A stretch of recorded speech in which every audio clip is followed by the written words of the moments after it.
Hello, this is Mon Kitty. Welcome to my channel. ഇന്ന് നമ്മൾ ഫെവിക്രിലിൻ്റെ mould it എന്ന് പറയുന്ന ഒരു ക്ലേ ഉപയോഗിച്ച് ഒരു ക്രാഫ്റ്റ് ചെയ്യാം. അതായത് ഞാനൊരു ക്യാൻഡിൽ ഹോൾഡറാണ് ഉണ്ടാക്കാൻ പോകുന്നത്.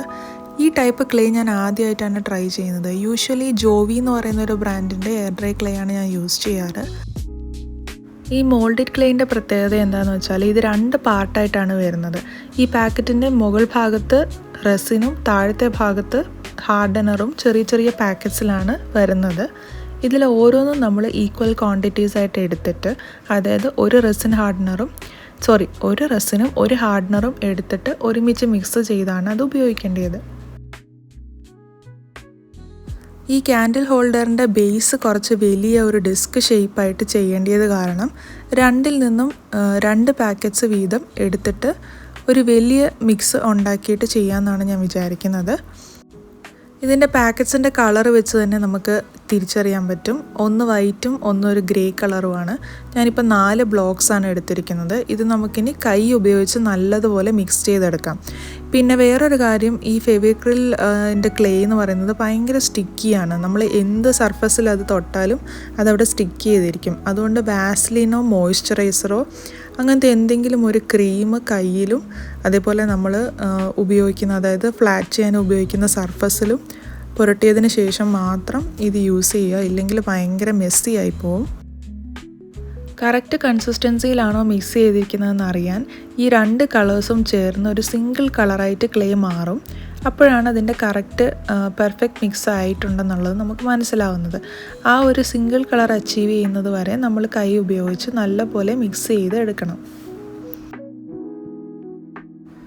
ഇപ്പോൾ ഈ വീഡിയോയിൽ നോക്കിയാൽ അറിയാം, എല്ലാം ചേർന്ന് നല്ല കറക്റ്റ് പെർഫെക്റ്റ് മിക്സ്ചറായി ഒരു സിംഗിൾ കളറായിട്ട് മാറിയിട്ടുണ്ട്. ഇത് പ്യുവർ വൈറ്റ് അല്ല, ഒരു ഓഫ് വൈറ്റ് അല്ലെങ്കിൽ ഒരു വെരി ലൈറ്റ് ഗ്രേ കളറായിട്ട് മാറും.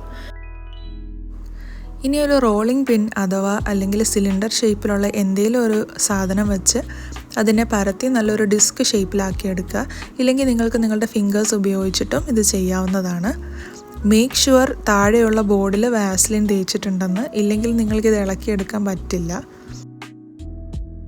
ഇനി ഈ എഡ്ജസൊക്കെ ഒന്ന് സ്മൂത്ത് ആക്കാൻ വേണ്ടി ഒരു ബ്ലേഡോ അല്ലെങ്കിൽ എന്തെങ്കിലും ഒരു നൈഫോ ഉപയോഗിച്ച് സർക്കിൾ ഷേപ്പിൽ അതിൻ്റെ ബോർഡേഴ്സ് ഒന്ന് നീറ്റായിട്ട് കട്ട് ചെയ്തെടുക്കാം. ഇത് നിങ്ങൾക്ക് ഫ്രീ ഹാൻഡായിട്ട് റൗണ്ട് ഷേപ്പിൽ ചെയ്യാൻ പറ്റുന്നില്ലെങ്കിൽ എന്തെങ്കിലും ഒരു പാത്രത്തിൻ്റെ അടപ്പോ അല്ലെങ്കിൽ ചെറിയൊരു സോസറോ എന്തെങ്കിലും കമിഴ്ത്തി വെച്ചിട്ട് അതിൻ്റെ മെഷർമെൻ്റ് അനുസരിച്ച് അതിന് ചുറ്റും ഒരു നൈഫ് ഉപയോഗിച്ച് കട്ട് ചെയ്യാവുന്നതാണ്. ഞാനിപ്പോൾ ഫ്രീ ഹാൻഡിൽ തന്നെ ചെയ്തു. ഈ ക്ലേ ഉപയോഗിച്ചപ്പോൾ ഞാൻ മനസ്സിലാക്കിയ ഒരു കാര്യം എന്താണെന്ന് വെച്ചാൽ, ഇത് ഭയങ്കര എക്സ്ട്രീംലി സ്റ്റിക്കിയാണ്. അതേപോലെ നമ്മൾ എന്തെങ്കിലും ഒരു പീസ് കട്ട് ചെയ്തെടുക്കുന്ന സമയത്ത് ഒത്തിരി ഇറഗുലറായിട്ടുള്ള എഡ്ജസ് ഉണ്ടാവാൻ ചാൻസ് ഉണ്ട്. മറ്റ് ക്ലേകൾ പോലെ സ്മൂത്ത് അല്ല. ഈ ഒരു ഇഷ്യൂ ഫിക്സ് ചെയ്യാൻ വേണ്ടി അല്പം വെള്ളം നനച്ച ബ്രഷ്, അധികം വെള്ളത്തിൽ മുക്കരുത്, ക്ലേ ഒത്തിരി കൂടെ സ്റ്റിക്കി ആയിപ്പോവും. ചെറിയ അളവിൽ വെള്ളത്തിൽ മുക്കിയ ഒരു ബ്രഷ് എടുത്തിട്ട് ഇതിന് പുറത്തൊക്കെ ഒന്ന് വൈപ്പ് ചെയ്ത് കൊടുക്കുക. അതേപോലെ നിങ്ങളുടെ ഫിംഗേഴ്സ് ഉപയോഗിച്ചും എഡ്ജസൊക്കെ സ്മൂത്ത് ചെയ്ത് കൊടുക്കാവുന്നതാണ്. മറ്റ് എയർ ഡ്രൈ ക്ലേകളിലും നമ്മൾ ഇതേ സ്മൂത്തനിങ് ട്രിക്ക് ചെയ്യാറുണ്ട്. പക്ഷേ അതിൽ സ്പെൻഡ് ചെയ്തതിലും കൂടുതൽ ടൈം ഈ ക്ലേയിൽ എനിക്ക് സ്പെൻഡ് ചെയ്യേണ്ടി വന്നു. ചുരുക്കി പറഞ്ഞാൽ ചെറിയ ഡീറ്റെയിൽസൊക്കെ ചെയ്യാൻ അത്ര നല്ലതല്ല ഈ ക്ലേ. ഏതായാലും എഡ്ജസ് കുറച്ചും കൂടെ ഒന്ന് നീറ്റാവാൻ വേണ്ടി ഞാനിപ്പോൾ ഒരു ബോർഡർ പോലെയും ക്ലേ വെച്ച് കൊടുത്തിട്ടുണ്ട്. ഓരോ സ്റ്റേജിലും ഈ സ്മൂത്തനിങ് ഭയങ്കര നെസസറിയാണ്. കാരണം നമ്മുടെ കൈ അറിയാതെ തട്ടിയാൽ തന്നെ അതിൻ്റെ ഷേപ്പ് മാറിപ്പോവാൻ ചാൻസ് ഉണ്ട്. ഇനി നമുക്ക് ക്യാൻഡിൽ വെക്കാനുള്ള ചെറിയൊരു ഷേപ്പ് ഉണ്ടാക്കി വയ്ക്കാം. അതിനുള്ളിലായിരിക്കും നമ്മൾ ക്യാൻഡിൽ സ്റ്റിക്ക് ചെയ്ത് വയ്ക്കുന്നത്.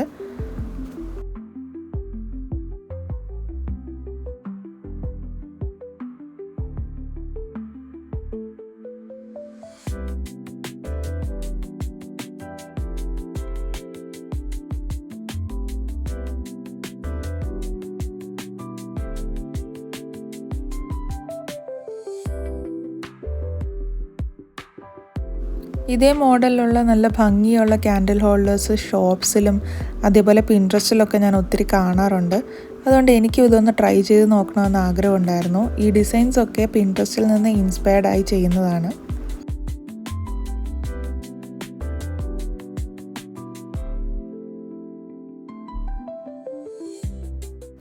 പിന്നെ വേറൊരു അഡ്വാൻറ്റേജ് ഉണ്ട് ഈ ക്ലേയ്ക്ക്. എന്താണെന്ന് വെച്ചാൽ നമ്മൾ ഒരു പീസ് വേറൊരു പീസിലോട്ട് സ്റ്റിക്ക് ചെയ്യാൻ നമ്മളൊരു മിക്സോ അല്ലെങ്കിൽ സ്ലിപ്പ് സൊല്യൂഷനോ ഒന്നും ഉണ്ടാക്കേണ്ട കാര്യമില്ല. ഈ ക്ലേ ഞാൻ പറഞ്ഞ പോലെ എക്സ്ട്രീംലി സ്റ്റിക്കി ആയത് കാരണം 2 പീസ് ഒട്ടിക്കാൻ നമ്മൾ ചുമ്മാ വെച്ച് കൊടുത്താലേ അത് സ്റ്റിക്കായിക്കോളും. അതൊരു നല്ല കാര്യമായിട്ട് എനിക്ക് തോന്നി കേട്ടോ.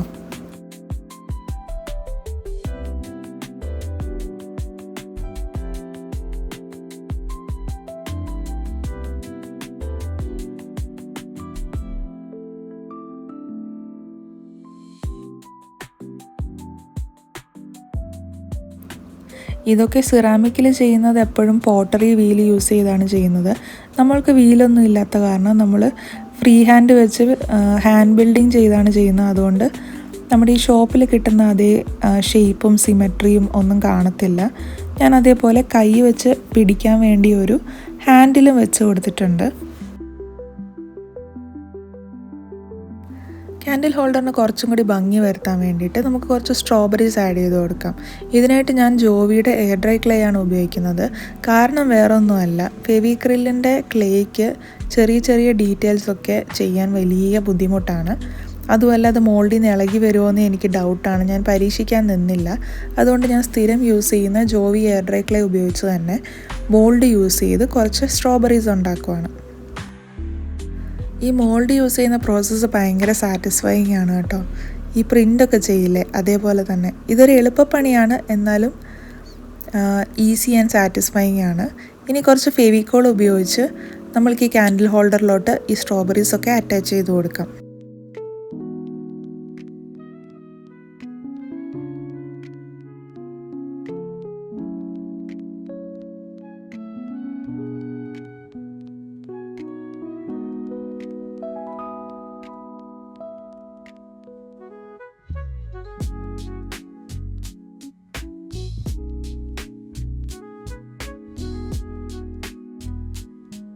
അങ്ങനെ പ്രത്യേകിച്ചൊരു പാറ്റേണോ ഓർഡറോ ഒന്നും നോക്കിയല്ല ഞാൻ വെക്കുന്നത്. ജസ്റ്റ് ഇങ്ങനെ കുറച്ച് സ്ട്രോബെറീസ് സ്കാറ്ററായി കിടക്കുന്നത് പോലെ ഒട്ടിക്കുകയാണ്. ഈ സ്റ്റിക്ക് ചെയ്യുന്ന പ്രോസസ്സൊക്കെ ഞാൻ ക്യാൻഡിൽ ഹോൾഡറിലെ ക്ലേയും അതേപോലെ സ്ട്രോബെറിയിലെ ക്ലേയും വെറ്റായിട്ടിരിക്കുന്ന സമയത്ത് തന്നെയാണ് ചെയ്യുന്നത്.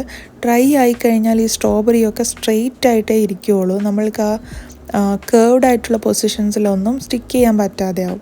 അതുകൊണ്ട് ഈ ക്ലേ ഒക്കെ ഡ്രൈ ആവുന്നതിന് മുന്നേ തന്നെ സ്റ്റിക്ക് ചെയ്യുന്നതായിരിക്കും കുറച്ചും കൂടി നല്ലത്.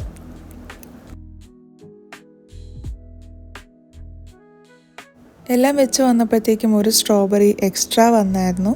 ഞാനത് ആ ഹാൻഡിലിൻ്റെ ബേസിലേക്ക് വെച്ച് കൊടുത്തു. പെയിൻറ്റ് ചെയ്യുമ്പോൾ അത് നല്ല ഭംഗിയുണ്ടാവുമെന്നാണ് എൻ്റെ ഒരു വിശ്വാസം. ഇനി നമുക്ക് ഈ ക്ലേയും ഗ്ലൂവും എല്ലാം ഡ്രൈ ആവാൻ കുറച്ച് സമയം കൊടുക്കണം. ഫെവിക്രിൽ മോൾഡിറ്റിൻ്റെ ഒരു പ്രത്യേകത, ഇത് ഒരു 3 to 4 hours നല്ല പോലെ സെറ്റാവും. പക്ഷേ എയർ ഡ്രൈ ക്ലേ അങ്ങനെയല്ല. എയർ ഡ്രൈ ക്ലേ കുറച്ചുകൂടി സമയമെടുക്കും. ഒരു 8 to 9 hours എങ്കിലും മിനിമം എടുക്കും ചെറിയ പീസസിനൊക്കെ. വലിയ പീസസ് ആണെങ്കിൽ ഒരു 2 days എങ്കിലും മിനിമം എടുക്കും. ക്ലേ എല്ലാം ഡ്രൈ ആയതിനു ശേഷം നമുക്കതിന് പെയിൻറ്റ് ചെയ്യാം. കളറ് അടിക്കുന്നതിന് മുന്നേ തന്നെ വൈറ്റ് കളറിൽ ഒരു ബേസ് പെയിൻറ്റ് അടിക്കുന്നത് നല്ലതാണ്. കാരണം ഈ ക്ലേയുടെ കളറ് പ്യുവർ വൈറ്റ് അല്ലാത്തത് കാരണം നമ്മൾ വേറെ എന്തെങ്കിലും നിറം അതിന് മുകളിൽ കൊടുക്കുന്ന സമയത്ത് ആ കളറിന് ഒരു ഡിമ്മായിട്ടേ കാണത്തുള്ളൂ. ആ കളറിനൊരു വൈബ്രൻസി ഇല്ലാതെ വരും. അതുകൊണ്ട് നമ്മൾക്ക് ആദ്യം ഒരു 2 coat ഓഫ് വൈറ്റ് പെയിൻറ്റ് അടിച്ചു കൊടുക്കാം.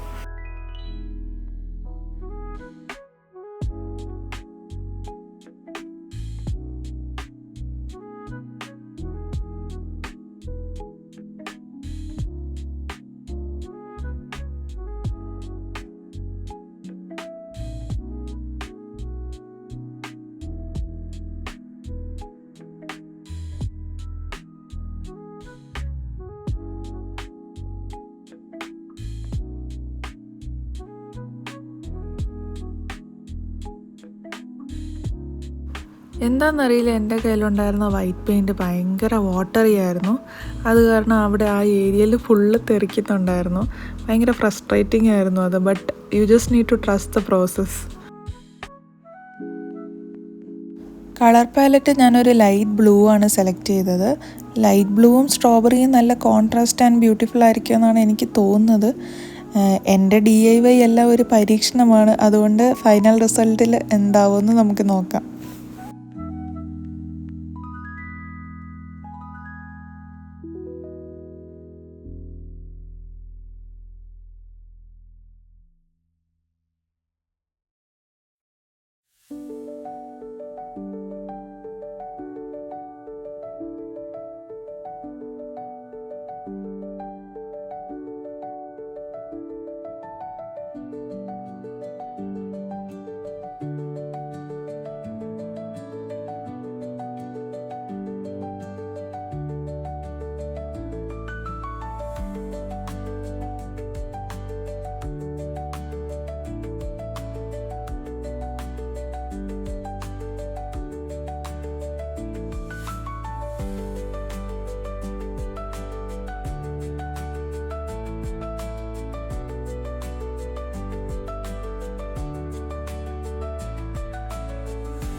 പെയിൻറ്റ് ചെയ്ത് വന്നപ്പം കളേഴ്സൊക്കെ നല്ല ഭംഗിയുണ്ടല്ലേ? എനിക്കിഷ്ടമായി. നിങ്ങളുടെ അഭിപ്രായം എന്താണെന്ന് കമൻറ്റിൽ പറയണേ. ഇനി നമ്മൾക്ക് ഒരു സ്റ്റെപ്പ് കൂടെ ബാക്കിയുണ്ട്, വാർണിഷിങ്. ഞാൻ സാധാരണ വാർണിഷാണ് എല്ലാത്തിനും ഉപയോഗിക്കാറ്. റെയർലി റെസിൻ ഉപയോഗിക്കാറുണ്ട്. ഇത്ര വലിയ പീസായത് കാരണം എനിക്ക് റെസിൻ ഉപയോഗിക്കാൻ കുറച്ച് മടിയായിരുന്നു. കാരണം ഇത് ക്യൂർ ചെയ്യാൻ ഒത്തിരി സമയമെടുക്കും. പിന്നെ ഈ ഫെവിക്രിൽ ഡ്രൈ ആയിക്കഴിഞ്ഞാൽ നല്ല സ്ട്രോങ് ആയിട്ടുള്ളൊരു ക്ലേ ആണ്. വേറെ ഒരു എയർ ഡ്രൈ ക്ലേയും ഇത്ര ഹാർഡൻഡായിട്ട് ഡ്രൈ ആവത്തില്ല. അതുകൊണ്ട് റെസിൻ്റെ ആവശ്യമില്ലെന്ന് എനിക്ക് തോന്നി. അത് കാരണം വാർണിഷ് ചെയ്തു. ഇനി ക്യാൻഡിൽ ഹോൾഡറിൽ ഒരു ക്യാൻഡിൽ കത്തിച്ച് നോക്കാം. ക്യാൻഡിൽ ഹോൾഡറിൻ്റെ ഫൈനൽ ലുക്ക് നിങ്ങൾക്കൊക്കെ ഇഷ്ടമായോ? നിങ്ങളുടെ അഭിപ്രായം കമൻറ്റിലൊന്ന് പറയണേ. ഈ വീഡിയോ നിങ്ങൾക്ക് ഇഷ്ടമായെങ്കിൽ വീഡിയോ ലൈക്ക് ചെയ്യുക. അതുപോലെ നിങ്ങളുടെ അഭിപ്രായങ്ങൾ കമൻറ്റിൽ പറയുക. ഇതേപോലെ ഇനി അടിപൊളി ക്രാഫ്റ്റ് വീഡിയോസ് കാണാനായിട്ട് എൻ്റെ ചാനൽ സബ്സ്ക്രൈബ് ചെയ്യുക. നോട്ടിഫിക്കേഷൻ ബെല്ലും ഓൺ ചെയ്തിടുക. ഇനി ഇതുപോലെയുള്ള അടിപൊളി ക്രാഫ്റ്റുമായിട്ട് വരുന്നത് വരെ ബൈ.